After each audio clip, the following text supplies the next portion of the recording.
नमो नमः मित्रों, आप सभी का संस्कृत प्रिय क्लासेस में स्वागत है। मैं हूं जयप्रकाश मौर्य और आप सभी सीख रहे हैं वाच्य परिवर्तन का दूसरा भाग। तो आइए, इसके नियम को हमने पिछले वीडियो में सीखा था। अभी इस वीडियो में फिर से थोड़ा रिवाइज कर लें, इसके बाद आगे बढ़ते हैं। तो कर्तृवाच्य का ये नियम है कि कर्ता में प्रथमा विभक्ति होती है, कर्म में द्वितीया विभक्ति होती है तथा क्रिया कर्ता के अधीन होती है।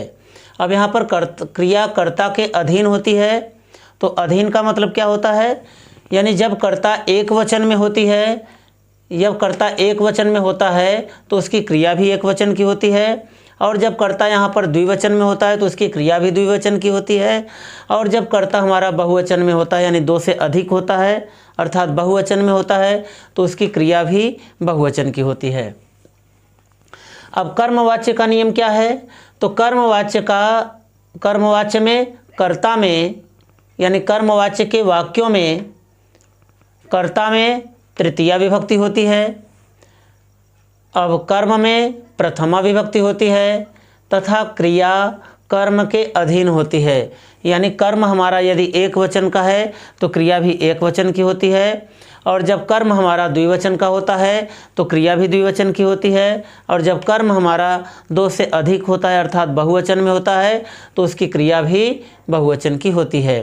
अब यहाँ पर जो कर्मवाच्य में क्रिया लगाई जाएगी तो क्रिया यह आत्मनेपदी धातुओं की होती है, जिसका रूप चलता है दृश्यते, दृश्यते, दृश्यन्ते, दृश्यसे, दृश्यथे, दृश्यध्वे, दृश्य, दृश्यावहे, दृश्यामहे, इस तरह से। अब भाववाच्य को देख लेते हैं। तो भाववाच्य के वाक्यों में कर्ता में तृतीया विभक्ति होती है, कर्म नहीं होता है, और क्रिया सदैव प्रथम पुरुष एक वचन में होती है, और इसकी क्रिया भी यानी इस भाववाच्य की क्रिया भी आत्मनेपदी की होती है, और इसमें भी ये इसी तरह से चलाए जाते हैं दृश्यते, दृश्यते, दृश्यन्ते, दृश्यसे, दृश्यथे, दृश्यध्वे, दृश्य, दृश्यावहे, दृश्यामहे। तो आइए अब हम कुछ वाक्यों को सीखते हैं। जैसे पहला अनुवाद है हमारा यहाँ पर कि सह माम पश्यति, इसकी हिंदी है कि वह मुझे देख रहा है, यानी कि वह मुझे देख रहा है, या इस तरह से भी अनुवाद किया जा सकता है कि वह मुझको देखता है। तो इसका वाच्य परिवर्तन हम करेंगे। तो सबसे पहले तो ये पता कर लें कि यह किस वाच्य का वाक्य है, कर्तृवाच्य का वाक्य है कि कर्मवाच्य का वाक्य है या भाववाच्य का वाक्य है। तो अब हम यहाँ पर देखते हैं कि जब यहाँ पर बीच में हमारा ये कर्म है, यहाँ कर्म है, तो ये भाववाच्य का वाक्य नहीं हो सकता है, क्योंकि इसमें लिखा गया है इसके नियम में कि कर्म नहीं होता है, क्योंकि इस तरह के वाक्य में कर्म होता ही नहीं है। तो अब कर्मवाच्य है, कर्मवाच्य तो नहीं है, तो कर्मवाच्य इसलिए नहीं होगा क्योंकि इसकी क्रिया के बारे में यह अभी हमने बताया कि यहाँ पर आत्मनेपदी धातुओं का रूप चलता है। यानी कि अगर यहाँ पर ये दृश्य धातु का रूप जो चलाया गया है, पश्यति लिखा है, यह परस्मय पदी में है, और यदि आत्मनेपदी में चलाया गया होता तो इसका रूप दृश्यते, दृश्यते, दृश्यन्ते, दृश्यसे, दृश्यथे, दृश्यध्वे, दृश्य, दृश्यावहे, दृश्यामहे में महे यानी इनमें से ही कोई एक होता। तो इससे यह सिद्ध हो जाता है कि ये कर्तृवाच्य का रूप है। अब एक बात और भी है कि यहाँ पर हम कर्ता में देखते हैं कि प्रथमा विभक्ति है, तो कर्ता में प्रथमा विभक्ति लगी हुई है। इसके कर्म में द्वितीया विभक्ति है, तो कर्म में भी द्वितीया विभक्ति का प्रयोग है। जैसा कि आप यहाँ देख सकते हैं कि कर्म में प्रथमा विभक्ति लगी है, तो प्रथमा विभक्ति एक वचन का यह रूप यहाँ से लिया गया है सह, और कर्म में द्वितीया विभक्ति है, जैसा कि यहाँ पर कहा गया कि कर्म में द्वितीया विभक्ति, यानी कर्म में ये द्वितीया विभक्ति होनी चाहिए। तो कर्म में द्वितीया विभक्ति को जब हम देखते हैं तो यहाँ पर देखिए द्वितीया विभक्ति में यहाँ पर माम है, यानी अस्मद बराबर मैं का जब हम द्वितीया विभक्ति एक वचन में देखते हैं तो यहाँ पर माम रूप हो जाता है। तो यहाँ पर द्वितीया विभक्ति एक वचन में माम हो गया। और क्रिया हमारी परस्मय पदी धातुओं की होती है और यह कर्तृवाच्य में प्रयोग की जाती है। तो यहाँ पर कर्ता हमारा एक वचन में है और यह प्रथम पुरुष का कर्ता है, इसलिए आत्मनेपदी में प्रथम पुरुष एक, यहाँ पर प्रथम पुरुष एक वचन की क्रिया का प्रयोग किया गया है। तो इससे यह पता चलता है कि यह वाक्य कर्तृवाच्य का वाक्य है। अब हम इसको कर्मवाच्य में परिवर्तित करेंगे। तो जब हम इसका कर्मवाच्य में बदलते हैं तो अब इसके नियम के अनुसार यहाँ पर लिखा जाएगा। तो अब यहाँ पर सह के स्थान पर क्या लिखा जाएगा? तो यहाँ पर है कि कर्ता में तृतीया विभक्ति होती है, कर्ता में तृतीया विभक्ति होती है। तो यहाँ पर सह के स्थान पर, अब क्योंकि वाक्य हमारा यहाँ पुल्लिंग में है तो इसलिए हमको पुल्लिंग में तृतीया विभक्ति का रूप चाहिए। तो यहाँ पर ये वाक्य पुल्लिंग का है और यह तद बराबर वह का है। तो पुल्लिंग में अब यहाँ पर तृतीया विभक्ति देखेंगे तो तृतीया विभक्ति एक वचन में लगाने पर हमको यहाँ तेन मिलता है। तो यहाँ पर लिख देंगे तेन, यहाँ पर तेन हो गया। अब यहाँ पर माम के स्थान पर क्या होगा? तो यहाँ पर कर्म है क्योंकि ये हमारा, तो कर्म कारक में कर्म में यहाँ पर हमारा प्रथमा विभक्ति होती है। कौन सी विभक्ति होती है? तो प्रथमा विभक्ति होती है। तो अब यहाँ पर जब हम प्रथमा लगाएंगे तो यहाँ पर माम का अहम हो जाएगा। तो माम का क्या हो जाएगा? अहम हो जाएगा। तो यहाँ पर लिख देंगे अहम। तो यहाँ पर अहम लिख दिया। अब इसके बाद क्योंकि यह हमारा उत्तम पुरुष का कर्म मिल गया, इसलिए अब यहाँ पर क्रिया इस कर्म के अनुसार प्रयोग की जाएगी। जब हमारा उत्तम पुरुष एक वचन में यहाँ पर कर्म है तो यहाँ पर क्रिया भी, क्योंकि क्रिया कर्म के अधीन होती है, तो अब यहाँ पर क्रिया भी कर्म के अधीन होगी। क्योंकि हमारा कर्म यहाँ पर उत्तम पुरुष एक वचन में है, इसलिए आत्मनेपदी यहाँ पर क्रिया का जब ये रूप चलाया जाएगा तो यहाँ पर उत्तम पुरुष एक वचन की यह रूप चलाई जाएगी। यहाँ पर लिखा जाएगा दृश्य। तो यहाँ पर हो जाएगा इसका दृश्य। इस तरह से हमारा पूरा वाक्य हो गया तेन अहम दृश्य। जब हम परस्मय पदी वाक्य को पढ़ते हैं तो यहाँ पर इसका है कि सह माम पश्यति, यानी इसका अर्थ है कि वह मुझे देख रहा है। तो जब इसका हम वाच्य परिवर्तन कर देते हैं तो यह हमारा रूप बन जाता, यह हमारा पूरा वाक्य बन जाता है कि तेन अहम दृश्य, यानी उसके द्वारा मैं देखा जाता हूँ। तो आप सभी को एग्जाम में कैसे लिखना है? तो एग्जाम में यहाँ पर कर्तृवाच्य लिख सकते हैं और यहाँ पर कर्मवाच्य लिख सकते हैं, या फिर इस तरह से लिख सकते हैं कि एक तरफ से आप ऐसे बना दीजिए कर्तृवाच्य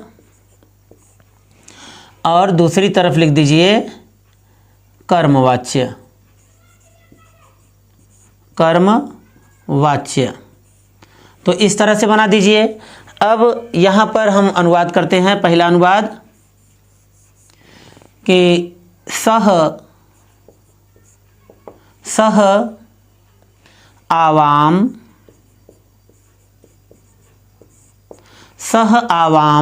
पश्यति। यहाँ पर आप सभी ध्यान दीजिएगा कि सह आवाम पश्यति, सह मीन्स होता है वह, आवाम मीन्स हम दोनों को। यहाँ पर देखिए द्वितीया विभक्ति, जब हम द्विवचन का प्रयोग करते हैं तो आवाम मीन्स होता है हम दोनों को। तो यहाँ पर सह आवाम पश्यति, वह हम दोनों को देखता है या वह हम दोनों को देख रहा है। तो अब जब हम इसका वाच्य परिवर्तन करेंगे तो क्योंकि इसमें कर्म यहाँ पर है तो यह हमारा कर्मवाच्य बनेगा, इसका भाववाच्य नहीं बनेगा। तो अब यहाँ पर हम कर्मवाच्य का नियम पढ़ेंगे। तो यहाँ पर लिखा गया है कर्ता में तृतीया विभक्ति होती है। तो कर्ता में तृतीया विभक्ति करेंगे तो सह का क्या हो जाएगा? तो यहाँ पर सह का हो जाएगा तेन। तो यहाँ पर लिखेंगे सह का तेन। तो ये हो गया तेन। अब आवाम का क्या होगा? तो आवाम का जब हम लिखेंगे कर्म में प्रथमा विभक्ति होती है। तो क्योंकि यहाँ पर द्विवचन के लिए प्रयोग किया गया है तो यहाँ पर प्रथमा विभक्ति जब हम द्विवचन में लिखते हैं तो यहाँ पर भी आवाम ही मिलता है, इसलिए हम यहाँ पर आवाम लिखेंगे। तो इस तरह से प्रथमा विभक्ति यहाँ पर द्विवचन लिखने पर हमको आवाम मिल गया। अब क्रिया कर्म के अधीन होती है, क्योंकि कर्म हमारा अब ये द्विवचन का है, उत्तम पुरुष द्विवचन का कर्म मिल गया, इसलिए यहाँ पर उत्तम पुरुष द्विवचन की क्रिया का प्रयोग किया जाएगा। तो यहाँ पर बन जाएगा दृश्यावहे। क्या हो जाएगा? दृश्यावहे। तो इस तरह से हमारा पूरा वाक्य कंप्लीट हो गया कि तेन आवाम दृश्यावहे। क्या हो गया? तेन आवाम दृश्यावहे। तो आप सभी एग्जाम में इस तरह से लिख सकते हैं कि सह आवाम पश्यति का, यानी इस कर्तृवाच्य के वाक्य का जब हम कर्मवाच्य में परिवर्तन करते हैं या कर्मवाच्य में परिवर्तित करते हैं तो यहाँ पर सह का तेन हो जाता है, आवाम का ये आवाम हो जाता है, और पश्यति के स्थान पर यहाँ पर दृश्यावहे ये रूप हो जाता है, क्योंकि यहाँ पर हमारा कर्म उत्तम पुरुष द्विवचन का है, इसलिए यहाँ पर उत्तम पुरुष द्विवचन की क्रिया लगाई जा रही है। आइए दूसरा वाक्य देखते हैं। सह अस्मान पश्यति। सह अस्मान पश्यति। सह मीन्स वह, अस्मान मीन्स हम लोगों को, पश्यति मीन्स देख रहा है। तो सह अस्मान पश्यति, तो सह मीन्स वह, अस्मान मीन्स हम लोगों को, पश्यति मीन्स देख रहा है या देखता है। तो वह हम लोगों को देख रहा है। इसका क्या हो जाएगा? जब हम इसका वाच्य परिवर्तन करेंगे तो सह का यहाँ पर इस तरह से समझ लीजिए कि मित्रों, जब यहाँ पर ये सह लिखा रहेगा तो इसका तेन हो जाता है, और जब तेन लिखा मिलेगा तो यहाँ पर इसका सह हो जाता है, और जहाँ पर ये जब ते मिलेगा तो ते का तय हो जाता है, और जब तय लिखा मिलेगा तो इसका ते हो जाता है। तो इस तरह से हम सभी इन शब्दों का इसमें प्रयोग करेंगे। तो अब यहाँ पर सह का क्या हो जाएगा? तो सह का तेन हो जाएगा तृतीया विभक्ति रखने पर, क्योंकि कर्ता में तृतीया विभक्ति होती है, तो यहाँ पर सह का तेन हो जाएगा। तो तेन। अब यहाँ पर अस्मान के स्थान पर क्या होगा? ये हमारा कर्म है, तो इसका हो जाएगा, कर्म में प्रथमा विभक्ति होती है, तो कर्म यहाँ पर जब हम प्रथमा विभक्ति रखते हैं तो अभी तक ये हमारा द्वितीया विभक्ति का बहुवचन है। यहाँ से हमने लिया है अस्मत् बराबर मैं से, द्वितीया विभक्ति बहुवचन अस्मान लिखा था।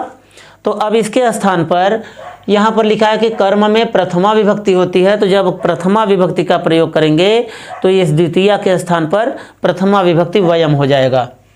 तो यहाँ पर हो जाएगा वयम।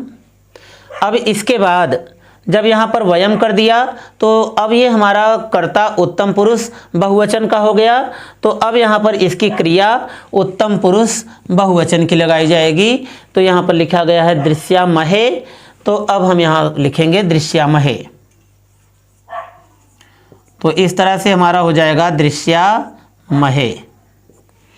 तेन वयम दृश्यामहे। तो इस तरह से हमारा पूरा वाक्य हो गया तेन वयम दृश्यामहे। इसका अर्थ क्या हो जाएगा कि उसके द्वारा हम सभी देखे जा रहे हैं। क्या हो जाएगा? उसके द्वारा हम सभी देखे जा रहे हैं। आइए अब दूसरा अनुवाद करते हैं। दूसरा हो जाएगा जैसे त्वम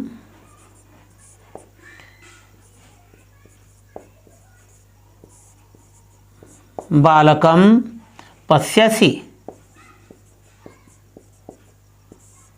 त्वम बालकम पश्यसि। तो अब यहाँ पर हो जाएगा त्वम बालकम पश्यसि। इसका हिंदी क्या हो जाएगा कि त्वम मीन्स हो जाएगा तुम, बालकम मीन्स बालक को, पश्यस मीन्स देख रहे हो, तुम बालक को देख रहे हो। तो इसका अब वाच्य परिवर्तन करेंगे। तो अब यहाँ पर क्योंकि कर्म है, तो अब जब यहाँ पर कर्म मिल गया तो इसका वाच्य परिवर्तन कर्मवाच्य में किया जाएगा। तो अब यहाँ पर त्वम के स्थान पर क्या किया जाएगा? कर्ता में तृतीया विभक्ति होती है, तो यहाँ पर त्वम के स्थान पर तृतीया विभक्ति लगाएंगे। तो यहाँ पर देखिए, यहाँ पर त्वम है तो इसका क्या हो जाएगा, त्वया हो जाएगा। और यदि त्वया आया है तो इसका त्वम हो जाएगा। यूयम आता है तो युष्माभि बन जाता है, और युष्माभि आता है तो यूयम बन जाता है। बस इसी तरह से वाच्य परिवर्तित हो जाते हैं। अभी तक हमने देखा यहाँ पर कि अहम आया था तो मया हो जा रहा था। अब जब मया आएगा तो इसका क्या हो जाएगा, अहम हो जाएगा।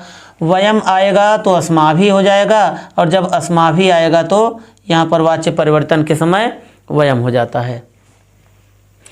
तो यहाँ पर त्वम के स्थान पर क्या हो जाएगा, अब त्वम के स्थान पर यहाँ पर त्वया लिख दिया जाएगा, क्योंकि ये तृतीया विभक्ति है। यहाँ पर प्रथमा, ये द्वितीया विभक्ति, ये तृतीया विभक्ति। तो यहाँ पर लिखा गया कर्ता में तृतीया विभक्ति होती है, तो कर्ता में जब हम तृतीया विभक्ति लगाएंगे तो यहाँ पर रूप बनेगा ये त्वया। तो यहाँ पर लिखेंगे त्वया। अब यहाँ पर बालकम लिखा गया है, तो बालक ये हमारा कर्म कारक है जो कि द्वितीया विभक्ति लगाई गई है। अब यहाँ पर कर्म में क्या हो जाएगा, प्रथमा विभक्ति हो जाएगी। जब हम प्रथमा विभक्ति लगाएंगे कर्म कारक में, यहाँ पर जब हम प्रथमा विभक्ति लगाएंगे तो इस बालकम के स्थान पर क्या बन जाएगा, यहाँ पर ये बालकम के स्थान पर ये बालकः बन जाएगा। तो यहाँ पर लिख देंगे बालकः, बालकः हो गया। अब ये हमारा ये सभी हमारे प्रथम पुरुष के कर्ता हैं। किसके कर्ता हैं, तो ये प्रथम पुरुष के कर्ता हैं। ये बालक बालिका ये प्रथम पुरुष के कर्ता हैं, ये भी प्रथम पुरुष के कर्ता हैं, और ये भी प्रथम पुरुष के कर्ता हैं। ये हमारा मध्यम पुरुष का कर्ता है, और ये हमारा उत्तम पुरुष का कर्ता है। तो अब यहाँ पर त्वया हो गया, त्वम के स्थान पर त्वया लिख दिया, बालकम के स्थान पर ये बालक हो गया, बालकः। अब इसके बाद क्रिया कर्म के अधीन होती है, तो अब क्रिया ये प्रथम पुरुष का मिल गया हमको, तो अब प्रथम पुरुष के अनुसार क्रिया का प्रयोग होगा, और क्रिया ये आत्मनेपदी धातुओं का प्रयोग किया जाएगा। अब जब हमारा कर्ता यहाँ पर प्रथम पुरुष एक वचन में है, तो यहाँ पर प्रथम पुरुष एक वचन की क्रिया का प्रयोग होगा, ये दृश्यते लिखा जाएगा। तो यहाँ पर हो जाएगा दृश्यते। तो हमारा पूरा वाक्य हो गया त्वया बालकः दृश्यते, यानी तुम्हारे द्वारा बालक देखा जाता है। आइए अब दूसरा अनुवाद करते हैं, दूसरा वाच्य परिवर्तन करते हैं। तो अब यहाँ पर है त्वम बालकौ पश्यसि, त्वम बालकौ पश्यसि, तुम दोनों बालकों को देख रहे हो। इसका क्या हो जाएगा, त्वम के स्थान पर, क्योंकि हमारा कर्ता है, ये हमारा कर्म है और ये क्रिया है, तो कर्ता हमारा जब प्रथमा विभक्ति का यूज किया गया है यहाँ पर कर्तृवाच्य में, तो इसके स्थान पर कर्ता में तृतीया विभक्ति हो जाएगी। तो त्वम के स्थान पर फिर से यही त्वया आ गया। तो यहाँ पर लिखेंगे कर्मवाच्य में, कर्मवाच्य बनाते समय यहाँ पर लिखेंगे त्वया बालकों के स्थान पर। अब क्योंकि यहाँ पर हमारा ये बालकों कर्मकारक द्वितीया विभक्ति के स्थान पर है, तो इसका जब हम कर्मवाच्य में बनाने के समय देखते हैं, यानी कर्मवाच्य को बनाते समय देखते हैं, तो यहाँ पर कर्म में प्रथमा विभक्ति हो जाती है। यहाँ पर वचन जब हमारा द्विवचन में है, तो यहाँ पर प्रथमा विभक्ति द्विवचन में लगाते हैं, तो फिर भी वहाँ पर बालकों मिल जाता है। तो यहाँ पर हम लिखेंगे बालकों। अब जब हमारा कर्ता जब यहाँ पर कर्म हमारा प्रथम पुरुष का मिल गया, कर्म हमारा प्रथम पुरुष का मिल गया, तो अब हमारी जो क्रिया होगी वह भी प्रथम पुरुष की प्रयोग में लाई जाएगी। अब क्योंकि ये कर्मवाच्य का प्रयोग किया जा रहा है यहाँ पर, तो आत्मनेपदी धातुओं की प्रथम पुरुष द्विवचन की क्रिया यहाँ पर लिख देते हैं। तो क्या हो जाएगा, यहाँ पर लिखा है दृश्यते, तो यहाँ पर हम लिख देंगे दृश्यते।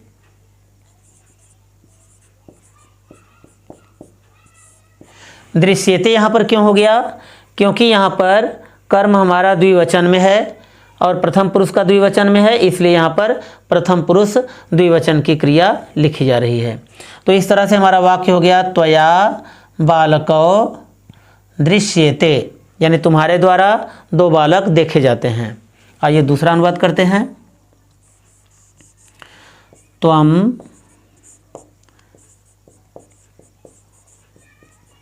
बालकान पश्यसि, त्वम बालकान पश्यसि। तो इसका वाच्य परिवर्तन करेंगे तो क्या बनेगा? तो अब जब इस कर्तृवाच्य का वाक्य परिवर्तन जब हम कर्मवाच्य में करते हैं तो कर्ता में तृतीया विभक्ति होती है। तो कर्ता में जब हम तृतीया विभक्ति लगाएंगे तो यहाँ पर त्वया हो जाएगा। तो यहाँ पर ये त्वया हो गया। बालकान में बालकान के स्थान पर, क्योंकि यहाँ पर ये द्वितीया विभक्ति का प्रयोग हमने किया है, द्वितीया विभक्ति बहुवचन का, तो बालकान हो गया है, यानी कि तुम सभी बालकों को देख रहे हो, इसका अर्थ है। तो यहाँ पर बालकों के स्थान पर, यहाँ पर क्योंकि ये बहुवचन का कर्म हमारा लगाया गया है, तो अब यहाँ पर कर्म कारक में भी यहाँ पर हम बहुवचन का ही प्रयोग मिलाएंगे और कर्म में यहाँ पर प्रथमा विभक्ति लगाएंगे, तो यहाँ पर हमारा बन जाएगा बालकाह। तो यहाँ पर हो जाएगा बालकाह, यानी त्वया बालकाह। अब जब हमारा ये कर्म बहुवचन का मिल गया तो क्रिया कर्म के अधीन होती है, यानी जब हमारा कर्म यहाँ पर बहुवचन में है तो यहाँ पर क्रिया भी बहुवचन की लगाई जाएगी। जब ये कर्म हमारा प्रथम पुरुष का है तो ये प्रथम पुरुष बहुवचन की क्रिया लगाई जाएगी। तो यहाँ पर हो जाएगा दृश्यन्ते। तो इस तरह से यहाँ पर बहुवचन की क्रिया लगा देने पर दृश्यन्ते शब्द हो गया। तो अब ये हमारा पूरा वाक्य हो गया त्वया बालकाः दृश्यन्ते, त्वया बालकाः दृश्यन्ते। तो यानी तुम्हारे द्वारा सभी बालक देखे जा रहे हैं। आइए दूसरा वाक्य करते हैं। तो दूसरा वाक्य में हम देखेंगे कि अहम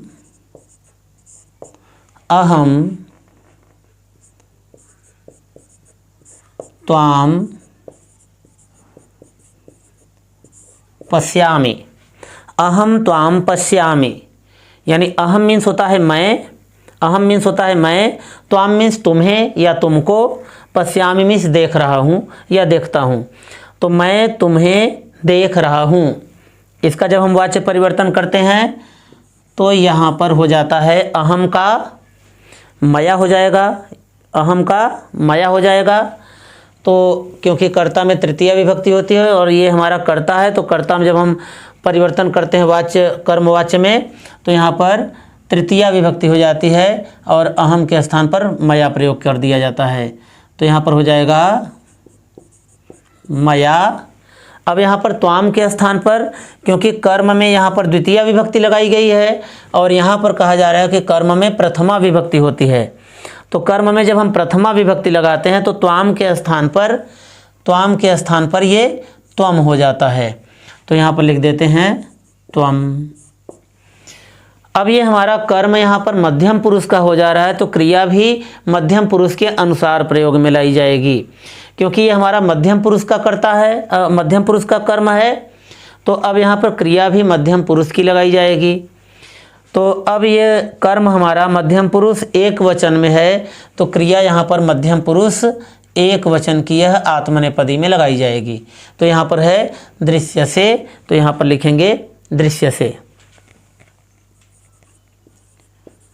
तो इस तरह से ये हमारा पूरा वाक्य हो गया कि मया त्वम दृश्यसे, मया त्वम दृश्यसे। अब इसके बाद अगला अनुवाद करते हैं कि अहम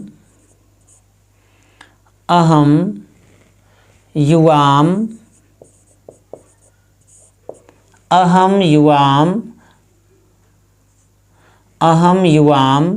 पश्यामि,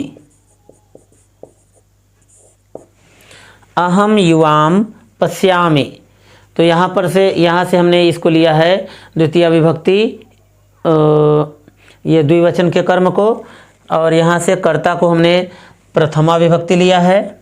तो यहाँ पर कर्ता में प्रथमा विभक्ति है और कर्म द्वितीय विभक्ति द्विवचन का है, और क्रिया कर्ता के अधीन है, यानी उत्तम पुरुष का कर्ता है यहाँ पर, तो उत्तम पुरुष की क्रिया का प्रयोग किया गया है। और इसलिए इस वाक्य का अभी अर्थ हो गया कि मैं तुम दोनों को देख रहा हूँ।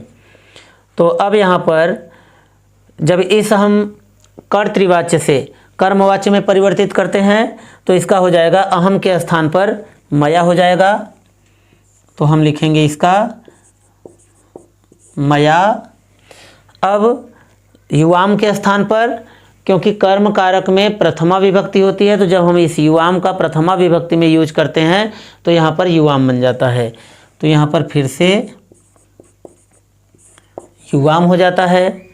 अब जब ये हमारा मध्यम पुरुष का कर्म हो गया तो मध्यम पुरुष की यहाँ से क्रिया लगाई जाएगी।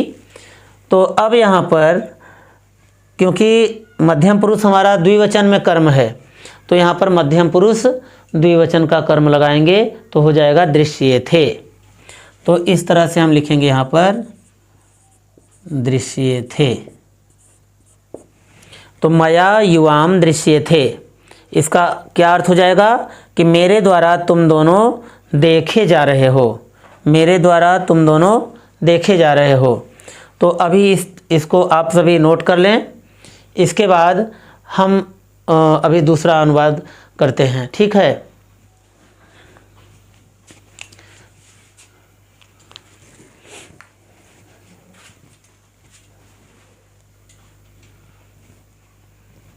तो इसको लिख लीजिए।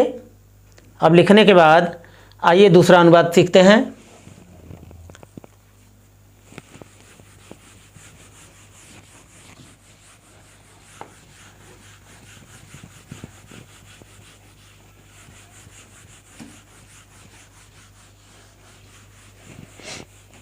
तो अब जब हम यहाँ पर दूसरा अनुवाद करते हैं तो ये कर्तृवाच्य,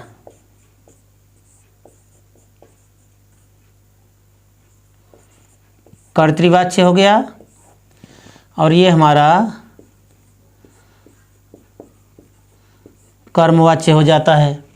तो अब यहाँ पर कर्तृवाच्य में क्या करते हैं, तो कर्तृवाच्य में जैसे हुआ कि अहम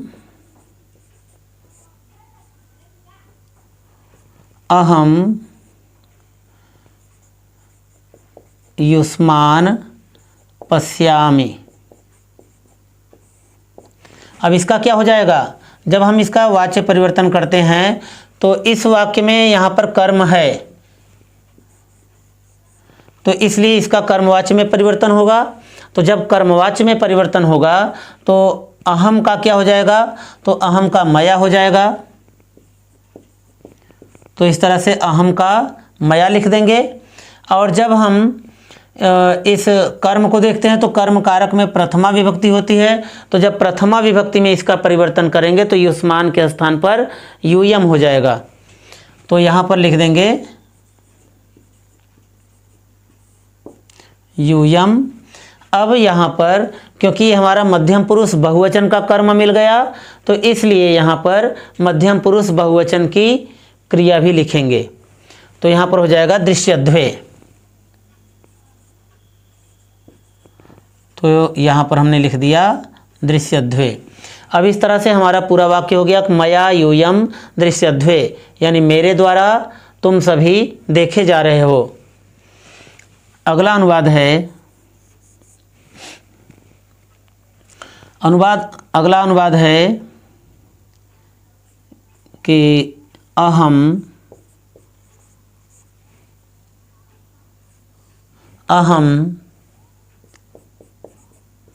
ताम पश्यामि। अहम ताम पश्यामि, अहम मीन्स मैं, ताम मीन्स उसको, यानी स्त्रीलिंग के लिए कहा जा रहा है यहाँ पर कि स्त्रीलिंग में हम इस द्वितीय विभक्ति एक वचन का प्रयोग करते हैं। तो यहाँ पर हो जाएगा ताम, ताम मीन्स होता है उसको या उसे। अहम ताम पश्यामि यानी मैं उसे देख रहा हूँ, मैं उसे देख रहा हूँ। तो जब हम इसका वाच्य परिवर्तन करते हैं तो कर्ता में तृतीया विभक्ति लगाएंगे तो अहम का मया हो जाएगा। और ताम के स्थान पर, क्योंकि यहाँ पर कर्म में प्रथमा विभक्ति कहा गया, तो कर्म में जब हम प्रथमा विभक्ति करते हैं तो यहाँ पर ये सा हो जाता है। तो यहाँ पर ताम के स्थान पर ये सा हो जाएगा। इस तरह से यहाँ पर सा लिख दिए।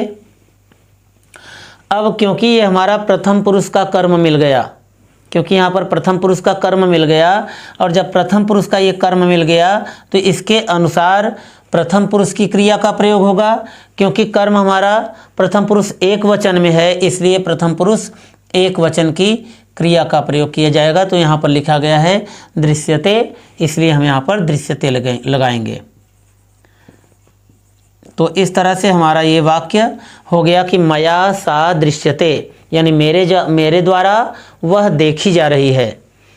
आइए दूसरा अनुवाद सीखते हैं।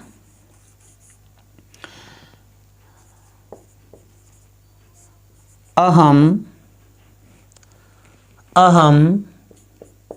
ते पश्यामि, अहम ते पश्यामि। तो यहाँ पर अहम का क्या हो जाएगा, अहम की हिंदी हो जाएगी अहम मीन्स मैं, ते मीन्स उन दोनों को। यहाँ पर देखिए द्वितीया विभक्ति जब हम द्विवचन में यूज करते हैं तो इसका हो जाता है अर्थ कि उन दोनों को, कि मैं उन दोनों को पश्यामि मीन्स देख रहा हूँ या देखता हूँ। तो यहाँ पर हो जाएगा मैं उन दोनों को देखता हूँ या मैं उन दोनों को देख रहा हूँ। तो जब हम इसका वाच्य परिवर्तन करते हैं तो इसका हो जाएगा अहम के स्थान पर मया हो जाता है। तो अहम के स्थान पर यहाँ पर लिख देंगे मया। ते का क्या हो जाएगा, तो ते का हो जाएगा, अब यहाँ पर कर्म है हमारा, तो कर्म में प्रथमा विभक्ति होती है, तो कर्म में जब हम प्रथमा विभक्ति लगाते हैं तो वहाँ पर भी ते लिखा गया है, तो यहाँ पर लिख देंगे ते। अब क्योंकि ये हमारा प्रथम पुरुष द्विवचन का कर्म मिल गया तो यहाँ पर प्रथम पुरुष द्विवचन की क्रिया का प्रयोग करेंगे। तो यहाँ पर लिखा गया है दृश्यते, तो हम यहाँ पर इस दृश्यते को ही यहाँ पर लिख देते हैं।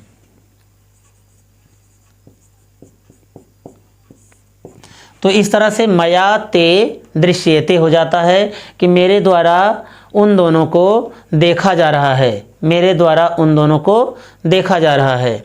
आइए दूसरा अनुवाद सीखते हैं। अहम ताह पश्यामि। अहम मीन्स होता है मैं, ताह मीन्स होता है उन सभी को, स्त्रीलिंग में उन सभी को, ताह मीन्स होता है उन सभी को। तो यहाँ पर हो जाएगा कि मैं उन सभी को पश्यामि मीन्स देख रहा हूँ, मैं उन सभी को देखता हूँ। इस तरह से दो अनुवाद हो जाएंगे, मैं उन सभी को देख रहा हूँ और मैं उन सभी को देखता हूँ। तो आइए इसका वाक्य प्रयोग करते हैं। तो जब इसका वाच्य परिवर्तन करते हैं तो हो जाएगा अहम के स्थान पर मया हो जाएगा, तो यहाँ पर मया लिख देंगे। और ताह का क्या हो जाएगा, अब क्योंकि कर्म है हमारा ये, क्योंकि ये हमारा कर्म है तो कर्म कारक यहाँ पर कर्म में द्वितीया विभक्ति हो जाए, कर्म में प्रथमा विभक्ति हो जाती है, इस द्वितीया के स्थान पर प्रथमा विभक्ति का प्रयोग हो जाता है। तो जब हम प्रथमा विभक्ति का प्रयोग करते हैं तो यहाँ पर भी हमको ताह मिलता है। तो यहाँ पर लिख देंगे मया ताह। अब ये हमारा कर्म प्रथम पुरुष का बहुवचन कर्म मिल गया, तो यहाँ पर प्रथम पुरुष की क्रिया बहुवचन में लिखेंगे। तो यहाँ पर लिखा गया है, ये दृश्यन्ते लिखा गया है, तो यहाँ पर हम लिख देंगे दृश्यन्ते।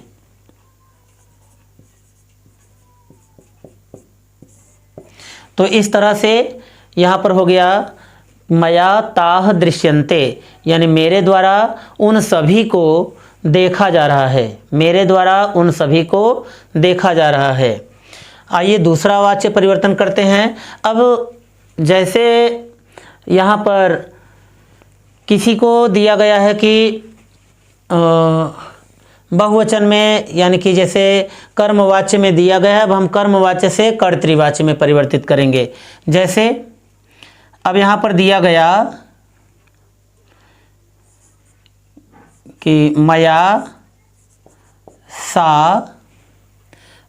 सा दृश्यते, मया सा दृश्यते, यह हमारा कर्मवाच्य में है।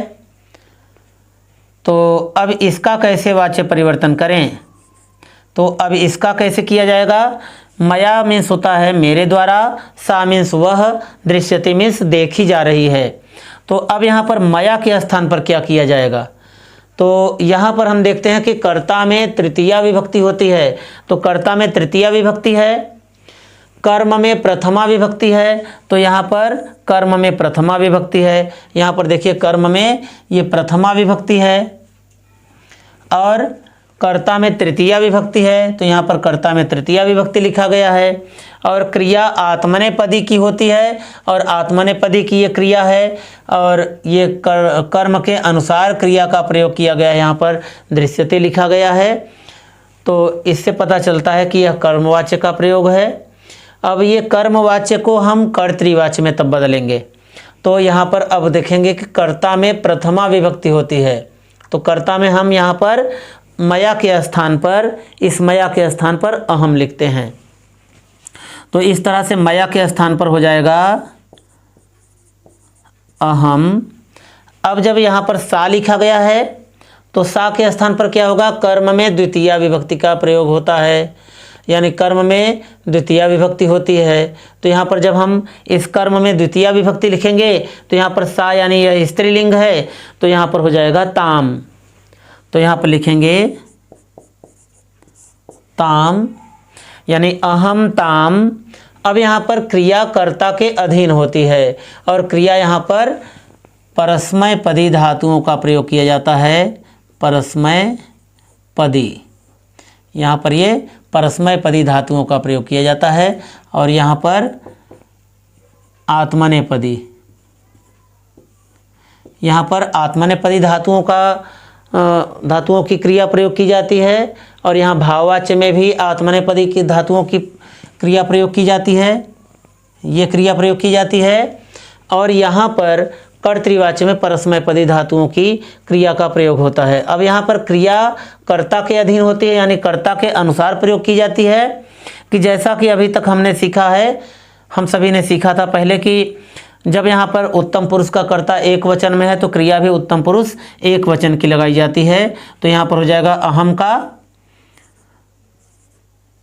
पश्यामि, क्योंकि कर्ता हमारा उत्तम पुरुष एक वचन में है, तो क्रिया भी उत्तम पुरुष एक वचन की लगा दी जाती है। अहम ताम पश्यामि, यानी कि मैं उसे देख रहा हूँ, या मैं उसे देखता हूँ। आइए दूसरा वाच्य परिवर्तन करते हैं। दूसरा वाच्य परिवर्तन करते हैं जैसे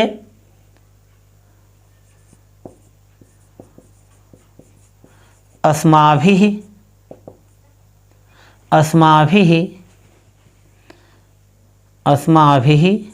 सह दृश्यते। अस्माभिः सह दृश्यते जैसे दिया गया है, तो इसका कैसे वाच्य परिवर्तन किया जाएगा? तो यहाँ पर अस्माभिः है। अब यहाँ पर सबसे पहले तो हम देख लेते हैं कि क्या ये सारे गुण मिल रहे हैं इसमें, इसके जो नियम हैं क्या इससे ओतप्रोत हो रहे हैं, यानी मिल रहे हैं। तो अस्माभिः यानी कर्ता में तृतीया विभक्ति है, तो यहाँ पर कर्ता में तृतीया विभक्ति मिल गया। और कर्म में प्रथमा विभक्ति है, तो कर्म में प्रथमा विभक्ति मिल गया। क्रिया कर्म के अधीन है, यानी ये प्रथम पुरुष का कर्म है, तो प्रथम पुरुष की क्रिया का प्रयोग किया गया है। इससे ये पता चलता है कि यह वाच्य कर्मवाच्य है। तो जब हम इसका अब भाववाच्य तो बना नहीं सकते, क्योंकि इसमें लिखा गया कि कर्म नहीं होता है, इसमें तो कर्म है यहाँ पर। तो अब हम इसका कर्तृवाच्य बनाएंगे। तो कर्तृवाच्य बनाने के लिए क्या करेंगे? सबसे पहले कर्ता में प्रथमा विभक्ति होती है, तो यहाँ पर लिखेंगे प्रथमा विभक्ति अस्माभिः के स्थान पर जब हम प्रथमा विभक्ति में आते हैं, तो यहाँ पर हमको मिलता है वयम। तो यहाँ पर लिखेंगे वयम। और अब इस सह के स्थान पर क्या लिखेंगे? कर्म में द्वितीया विभक्ति होती है, तो यह वाक्य हमारा पुल्लिंग का है क्योंकि यहाँ पर सह लिखा गया है। तो जब हम इसमें कर्म में द्वितीया विभक्ति लगाएंगे तो सह के स्थान पर यहाँ पर हो जाएगा तम। तो यहाँ पर हो जाता है तम।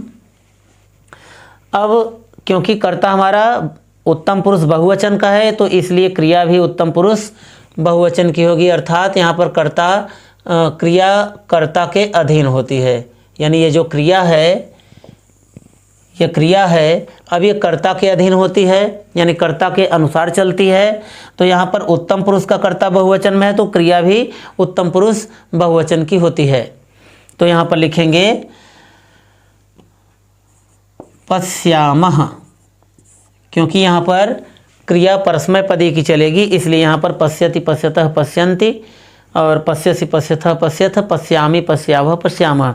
जब हम उत्तम पुरुष बहुवचन में पढ़ते हैं तो यहाँ पर पश्यामः मिल जाता है। तो इस तरह से हमारा वाच्य कंप्लीट होता है कि वयम तम पश्यामः, यानी कि हम लोग उसको या हम लोग उसे देख रहे हैं। आइए अब दूसरा वाच्य परिवर्तन करते हैं। तो अब आइए मित्रों, हम सभी कर्तृवाच्य से भाववाच्य में परिवर्तन सीखते हैं। तो कर्तृवाच्य से भाववाच्य बनाने के लिए क्या किया जाएगा? तो अब इसमें जैसे है कि वयम हसामः, तो सबसे पहले हम यहाँ पर कुछ क्रियाओं को आत्मनेपदी ये मूल रूप से अब कुछ प्रत्यय को जोड़ करके हम इन सभी यानी आत्मनेपदी क्रियाओं को बनाना सीख लेते हैं। जैसे अगर हम यहाँ पर गम धातु में जब हम यत प्रत्यय जोड़ते हैं यानी यते जोड़ते हैं, गम धातु में जब हम यते जोड़ते हैं तो इस तरह से हमारा रूप तैयार हो जाता है गम्यते। गम्यते जब हम हस में जोड़ते हैं तो हो जाता है हस धन यते, तो इस तरह से हो जाता है हस्यते। लिख धन यते जोड़ते हैं तो यहाँ पर हो जाता है लिख्यते। जैसे अब यहाँ पर पठ धन यते जोड़ते हैं तो यहाँ पर हो जाता है पठ्यते। तो इस तरह से हमारा ये रूप तैयार हो जाता है। और जब हम इसका रूप चलाते हैं तो गम्यते का जब चलाते हैं तो गम्यते गम्येते गम्यन्ते, गम्य से गम्येथे गम्यध्वे, गम्ये गम्यावहे गम्यामहे चल जाता है।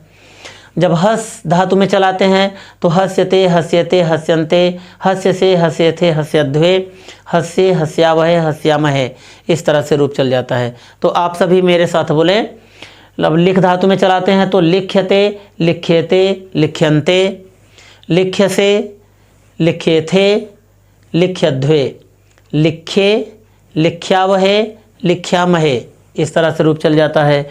और जब हम पठ धातु में चलाते हैं तो पठ्यते पठ्येते पठ्यन्ते, पठ्य से पठ्येथे पठ्यध्वे, पठ्ये पठ्यावहे पठ्यामहे, इस तरह से रूप चल जाता है। तो जैसे अब हमने कहा यहाँ पर किया है कि वयम हसामः, तो वयम हसामः कर दिया, तो इसका वाच्य परिवर्तन कैसे करेंगे? तो अब यहाँ पर इसका वाच्य परिवर्तन करेंगे। पहले तो इसका अर्थ जान ले। वयम हसामः मीन्स होता है कि हम लोग हंस रहे हैं या हम लोग हंसते हैं। तो इसका वाच्य परिवर्तन करने में अब यहाँ पर पहला नियम है कि कर्ता में तृतीया विभक्ति होती है। तो जब यहाँ पर हम कर्ता में तृतीया विभक्ति करेंगे तो वयम का क्या बन जाएगा? अस्माभि हो जाएगा। तो वयम का हो जाएगा अस्माभि। तो यहाँ पर लिख देंगे अस्माभिः, अस्माभिः, अस्माभिः। अब यहाँ पर ये हस धातु में हमको क्रिया मिल जा रही है, तो अब हम इसका रूप चलाएंगे। क्योंकि इसमें कर्म नहीं होता है तो कर्म की बात ही नहीं की जाएगी। तो अब यहाँ पर क्रिया सदैव प्रथम पुरुष एक वचन में होती है। क्रिया सदैव प्रथम पुरुष एक वचन में होती है। क्रिया सदैव प्रथम पुरुष एक वचन में होती है, यानी प्रथम पुरुष एक वचन की खाली यही एक शब्द यूज किया जाएगा। तो यदि आपके एग्जाम में मिलता है वयम हसामः, तो हम सभी लिखेंगे कि अस्माभिः। अब यहाँ पर हस धातु का जब चलाएंगे तो हस्यते बन जाएगा, तो यहाँ पर लिख देंगे हस्यते। तो ये हो गया हमारा रूप हस्यते, अस्माभिः हस्यते। अब जैसे दूसरा वाच्य परिवर्तन हो गया कि त्वम हससि, तुम हंसते हो। त्वम हससि मीन्स हो गया कि तुम हंसते हो। तो इसका जब वाच्य परिवर्तन करेंगे तो हो जाएगा कर्ता में तृतीया विभक्ति होती है, तो यहाँ पर त्वम का ये त्वया हो जाएगा, तो यहाँ पर लिख देंगे त्वया। अब यहाँ पर हस धातु आ गया, तो जब हम ये आत्मनेपदी की क्रियाओं का प्रयोग करते हैं तो यहाँ पर हो जाएगा हस्यते, तो यहाँ पर लिखेंगे हस्यते। अब यहाँ पर हस्यते क्यों लिखा गया?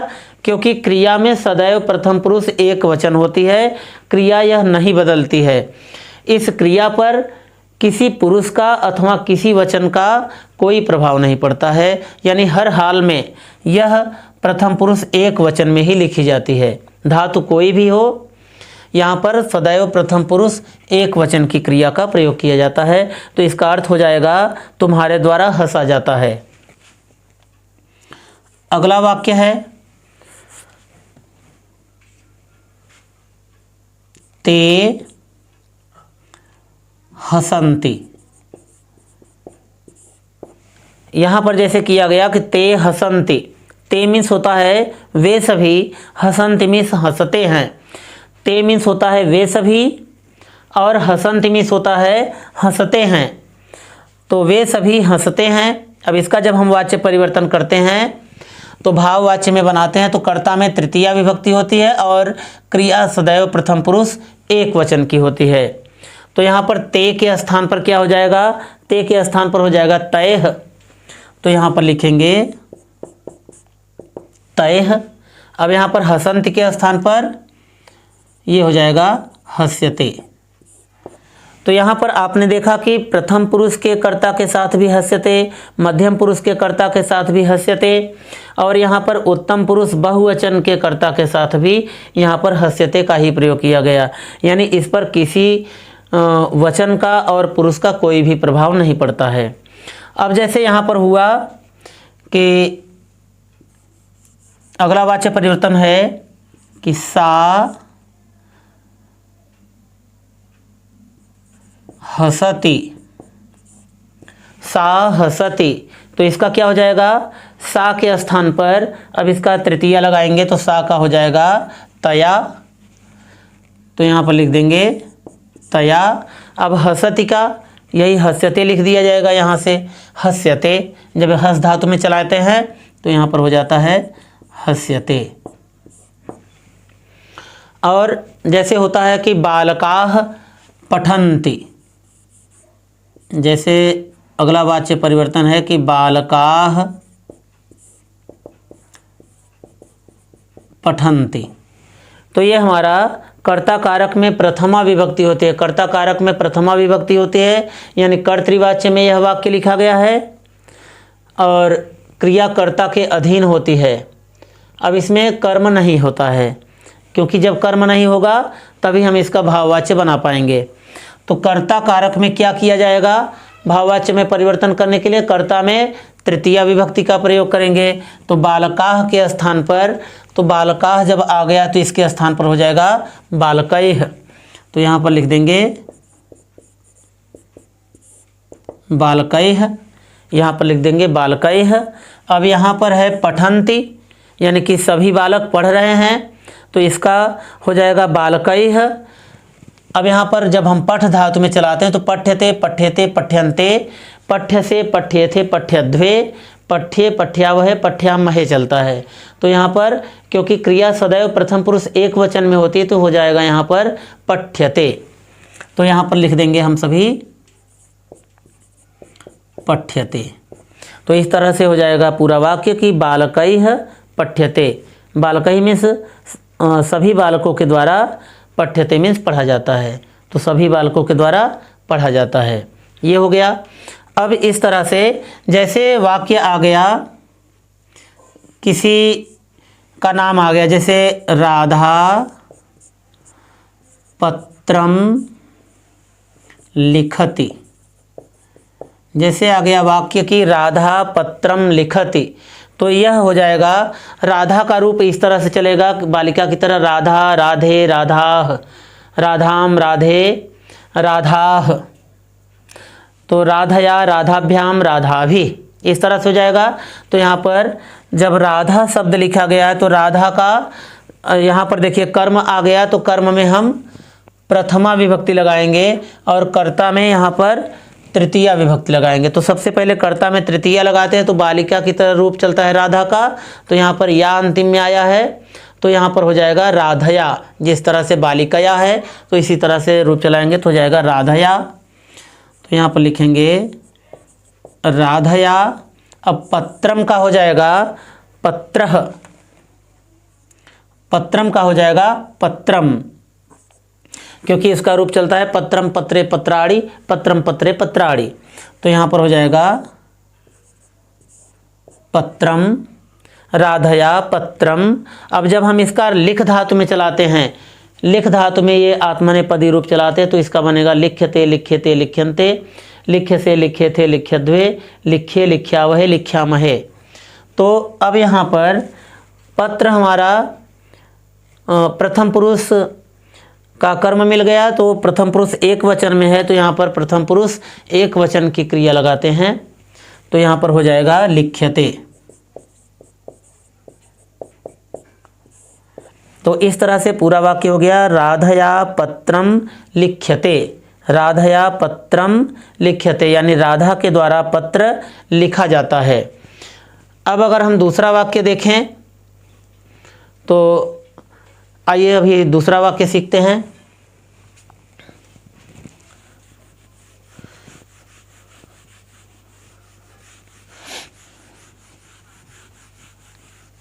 तो यहाँ पर दूसरा वाक्य बनाते हैं,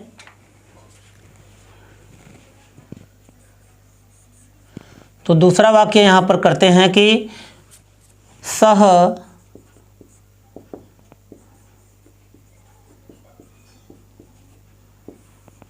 विद्यालयम गच्छति, सह विद्यालयम गच्छति। तो यहाँ पर इसका वाच्य परिवर्तन कैसे किया जाएगा, तो सह का हो जाएगा तेन, तो यहाँ पर लिख देंगे तेन, और यहाँ पर विद्यालयम, क्योंकि विद्यालय शब्द ये घय प्रत्यांत है, तो यहाँ पर विद्यालयम का हो जाएगा विद्यालयः, तो ये हो जाता है विद्यालयः, ते विद्यालयः, ते नहीं यहाँ पर हो जाएगा तेन, तो सह का हो जाता है तेन, क्योंकि यहाँ पर सह का तेन लिखा गया है, तो यहाँ पर हो जाएगा तेन, विद्यालय का हो जाएगा विद्यालयः। अब यहाँ पर गच्छति का, क्योंकि ये गम धातु में है और यहाँ पर अब कर्मवाच्य परिवर्तन के समय क्रिया आत्मनेपदी की रूप चलाई जाएगी, और जब हम यहाँ गम धातु में चलाते हैं तो हो जाता है गम्यते गम्यते गम्यन्ते। तो अब यहाँ पर हो जाएगा प्रथम पुरुष का कर्म होने के कारण एक वचन में, यहाँ पर प्रथम पुरुष एक वचन की लगाई जाएगी, तो हो जाएगा गम्यते।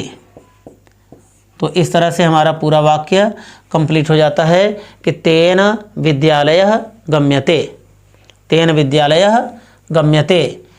अब जैसे दूसरा वाक्य हो गया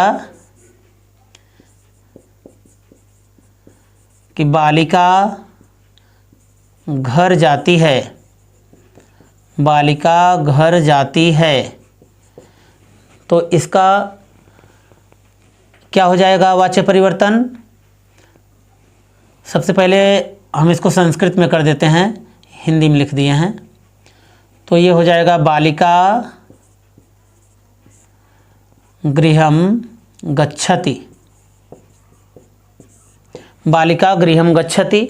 तो इसका जब वाच्य परिवर्तन करते हैं तो बालिका के स्थान पर ये बालिकाया हो जाता है, तो यहाँ पर हम लिख देंगे बालिकया। अब गृहम के स्थान पर यह गृहम ही रह जाएगा, तो बालिका गृहम का गृहम ही हो जाएगा। अब इसके बाद यहाँ पर हो जाएगा, क्योंकि कर्म ये हमारा प्रथम पुरुष एक वचन में है, तो उत्तम ये कर्मवाच्य बनाते समय आत्मनेपदी की क्रिया का प्रयोग किया जाता है, तो यहाँ पर प्रथम पुरुष एक वचन की क्रिया गम्यते लगा दिया जाएगा। तो इस तरह से बालिकया गृहम गम्यते हो जाता है।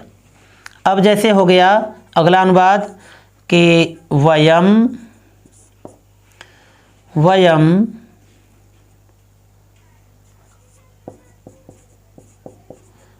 आपणम गच्छामः। वयम आपणम गच्छामः, हम लोग बाजार जाते हैं। तो इसका क्या हो जाएगा, तो इसका हो जाएगा वयम का। अब यहाँ पर वयम का हो जाएगा अस्माभिः, तो यहाँ पर लिख देंगे अस्माभिः। अब यहाँ पर आपणम का आपणम ही हो जाएगा, तो यहाँ पर लिखेंगे आपणम, तो अस्माभिः आपणम। अब यहाँ पर क्योंकि ये हमारा प्रथम पुरुष का कर्म मिल गया और एक वचन में है, तो प्रथम पुरुष एक वचन की क्रिया लगाते हैं, तो यहाँ पर हो जाता है गम्यते। तो अस्माभिः आपणम गम्यते, यानी हम लोगों के द्वारा बाजार जाया जाता है। तो जैसे अब यहाँ पर अगला वाच्य परिवर्तन है कि ताह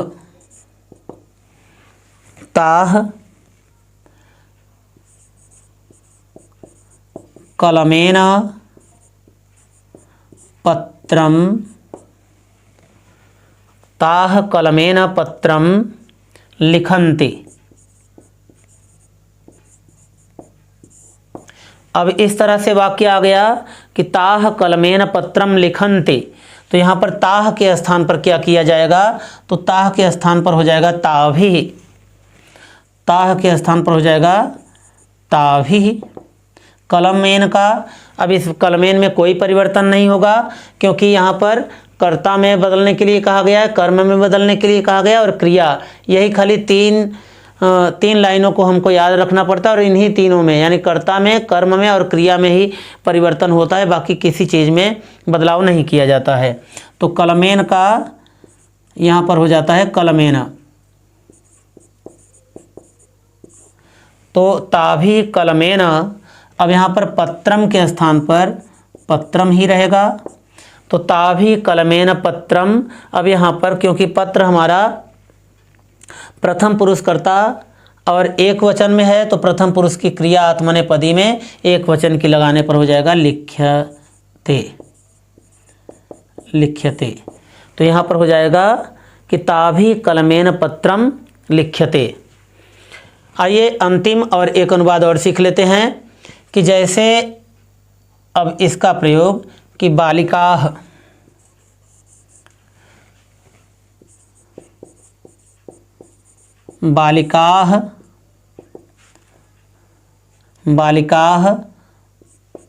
तत्र हसन्ति। तो बालिकाः तत्र हसन्ति, यानी कि बालिकाएं वहाँ हंस रही हैं। तो यहाँ पर इस तत्र क्रिया विशेषण का प्रयोग किया गया है, और यह वाच्य हमारा कर्तृवाच्य का है, यानी सभी बालिकाएं वहाँ हंसती हैं। तो अब इसका वाच्य परिवर्तन करेंगे, तो अब ये वाच्य हमारा भाववाच्य में बनेगा। तो कर्ता में तृतीया विभक्ति, तो यहाँ पर बालिकाः का क्या हो जाएगा, बालिकाभिः हो जाएगा। तो यहाँ पर लिख देंगे बालिकाभिः। तो ये हो गया हमारा बालिकाभिः। और ये इस क्रिया विशेषण में कोई परिवर्तन नहीं किया जाएगा, तत्र का तत्र ही लिख देंगे। तो यहाँ पर हो गया बालिकाभिः तत्र। अब यहाँ पर क्योंकि इसमें कहा गया है कि क्रिया सदैव प्रथम पुरुष एक वचन की होती है, तो यहाँ पर हस धातु में जब लगाया जाएगा तो प्रथम पुरुष एक वचन में हमेशा हस्यते लिखा जाता है। तो यहाँ पर लिखेंगे हस्यते। हस्यते, तो ये हस्यते हो गया। बालिका भी तत्र हस्यते, यानी सभी बालिकाओं के द्वारा वहाँ हंसा जाता है। तो मित्रों, आशा है कि आप सभी को ये कर्तृवाच्य, कर्मवाच्य और भाववाच्य के ये वाच्य परिवर्तन और इसके नियम भी समझ में आए होंगे। तो आपको एग्ज़ाम में जाने से पहले आप सभी को ये आत्मनेपदी एक दृश्य धातु की, चाहे गम धातु की, कोई भी एक धातु की, चाहे पठ धातु, गम धातु या दृश्य धातु में ये लट लकार वर्तमान काल के एक रूप को याद कर लीजिए। प्रथम पुरुष, मध्यम पुरुष और उत्तम पुरुष तीनों पुरुषों में और तीनों वचनों में रूप याद कर लीजिए। और इस कर्तृवाच्य के इस 3 लाइन को, यानी इन 3 नियमों को, और कर्मवाच्य के इन 3 नियमों को, और भाववाच्य के इन 3 नियमों को आप सभी याद कर लेंगे। तो इस तरह से आपको वाच्य परिवर्तन करने में कोई कठिनाई नहीं महसूस होगी। धन्यवाद।